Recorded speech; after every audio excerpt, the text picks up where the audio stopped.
Welcome back to my channel where I'm going to make this all-in-one never fail birthday cake, which is a vanilla sponge, buttercream and a layer of jam.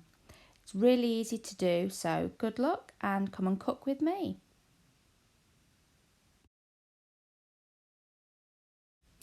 Got my ingredients of 350 grams of caster sugar, 350 grams of self-raising flour, 350 grams of unsalted butter, 1 teaspoon of baking powder, 1 teaspoon of vanilla extract and 6 eggs. And I've also greased and lined 2 8-inch cake tins.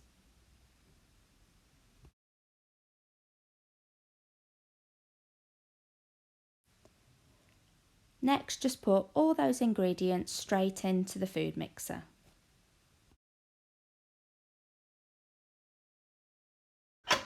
And off we go.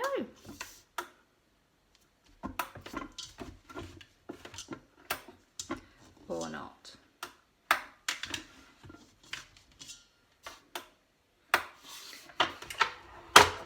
So let's make sure everything is... switching it on always helps. Take 2.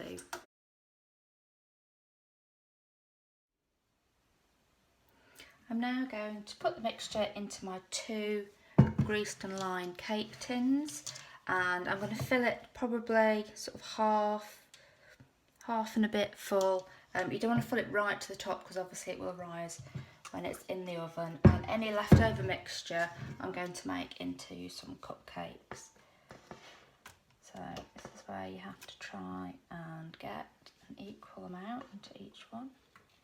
I mean, if you want to be really technical, you can weigh it so you get exactly the same. You just want to flatten it down so that it bakes even, and make sure the bottom of your cake tins are flat. The amount of wonky cakes I've made because I've not got the base flush with the sides of the tins. You know, I think that's probably about spot on.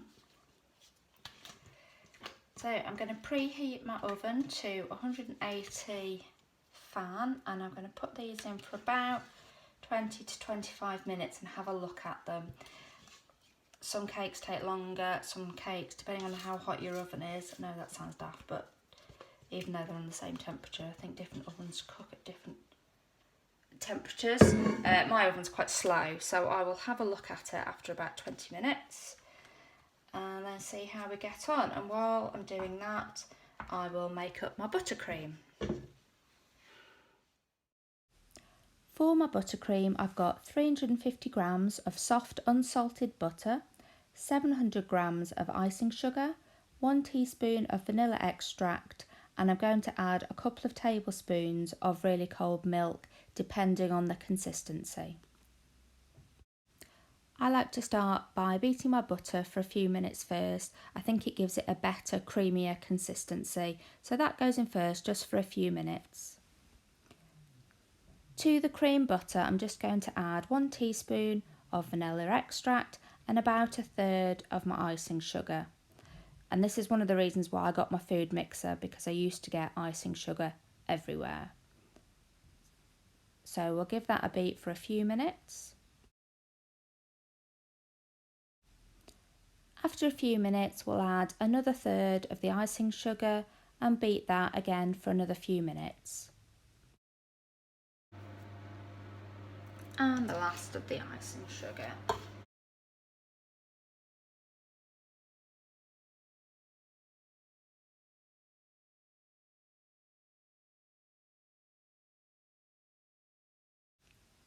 The buttercream was a bit thick, so I decided to add 2 tablespoons of really cold milk.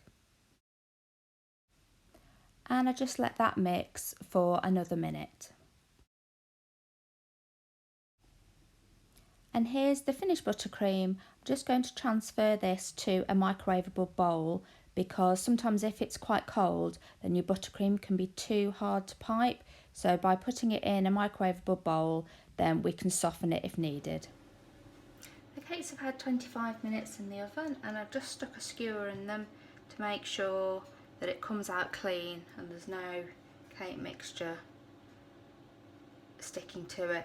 If it does come out with some cake mixture sticking to it, just leave it in for a few more minutes, but keep an eye on it because you don't want it to overbake. So I'm going to leave these in the tins to cool for about 10 minutes. I'll then take them out of the tins for them to fully cool before we start putting our jam and our buttercream on. You definitely don't want to try and put your buttercream on when your cakes are still warm because it will melt. Whilst my cakes were cooling, I decided to get my icing ready, and I just bought this pre-prepared from Home and Bargain. I had some purple, but I didn't think there was going to be enough, so I just mixed in some whites that I had, and as you can see, just mixing the two together, then just wrap it in some cling film.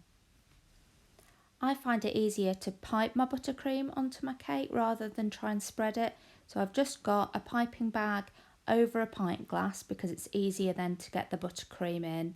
There's no nozzle on this because we're not piping any shapes.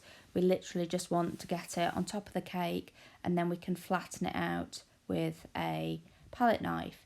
If your buttercream's too hard at this point, you can pop it in the microwave on defrost for sort of 10 seconds at a time, but make sure it doesn't melt, and that way it's easy to pipe. And once I've got enough into the piping bag, I'm just going to ease it down to the bottom and then we can start putting it on the cake.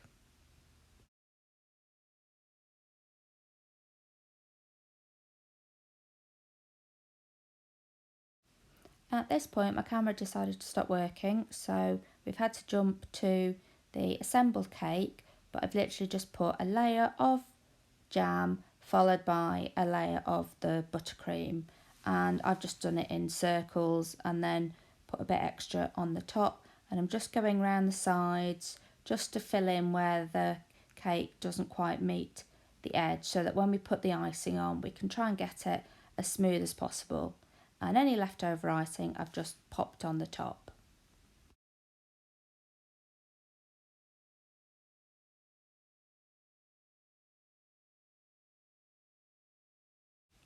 Using a small palette knife, I'm just using forwards and backward motions to smooth the buttercream on the top and round the sides so that the icing that we're going to cover the cake with has something to stick to. And there's no great technique to that, you just do it forwards and backwards to try and just get a light coating all the way around the cake. It really helps to have a little turntable board.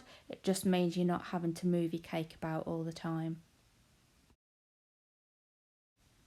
And just keep going round your cake until you're happy you've got it as the buttercream as flat as you can, and then we're ready for our icing. To roll out our icing, I've got a little bit of icing sugar on my work surface. I'm going to put a little bit of icing sugar on top of the icing and a little bit of icing sugar on my rolling pin, and I'm literally just going to roll it backwards and forwards and then keep picking it up and moving it so it doesn't stick to the work surface.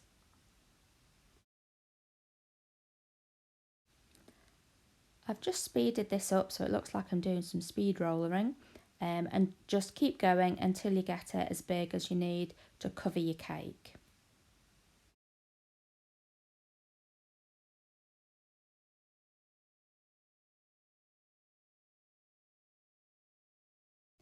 Carefully lift your icing on top of your cake, trying to get it as central as possible. I've just used a baking sheet here just to help me lift it and try not to tear it. As you can see, I didn't quite get it centre, so just picked it up and moved it a little bit.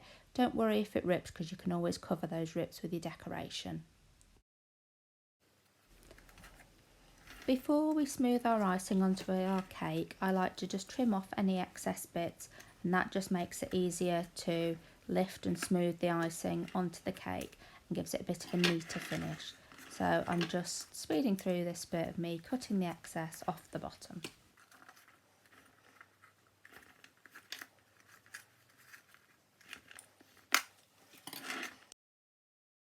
To try and get the icing as smooth as we can on the cake, just lift up the icing, and I'm just using the side of my hand just to smooth it. You need to start from the top and just work your way down, and it does take a little bit of time, so don't rush this bit. Just lift up each section and then just smooth it down with your hand and the pleats will come out. You may get a few at the bottom, but you can neaten those up right at the very end. So just work round the cake, lifting and smoothing as you go, and you can always take any excess bits off as well. Just makes it easier when you're lifting.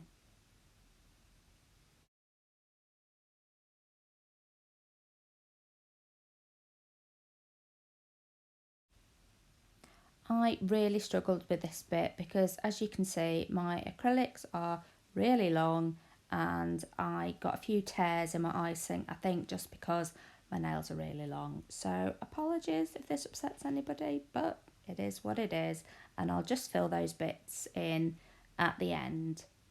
You can also see as well that having one of these cake turntables is really helpful, because then you can just turn it around, you're not moving your cake, and it just makes it easier to turn. I think I got this one from Home and Bargain and it was about $2.99, but it really is very useful.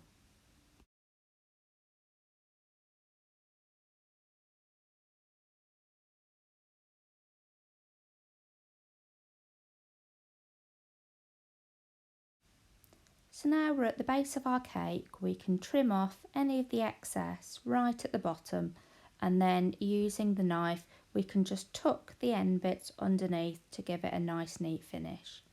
And as you can see, I've got quite a few creases on there, but I think I was just tearing it with my acrylics, so I did my best.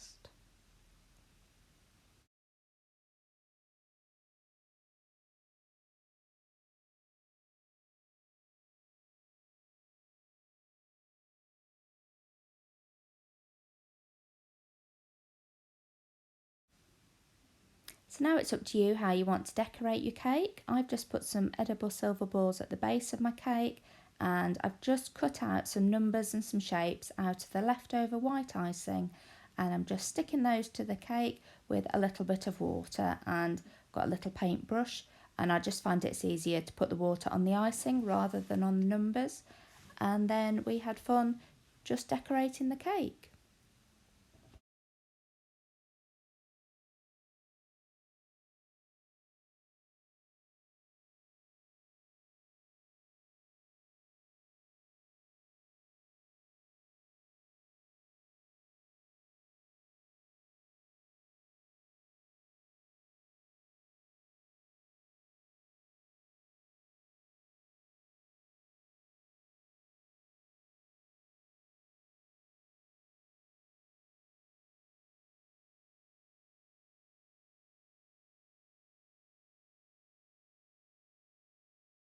And here's our finished vanilla sponge buttercream birthday cake. If I can do it, so can you. Thanks for watching.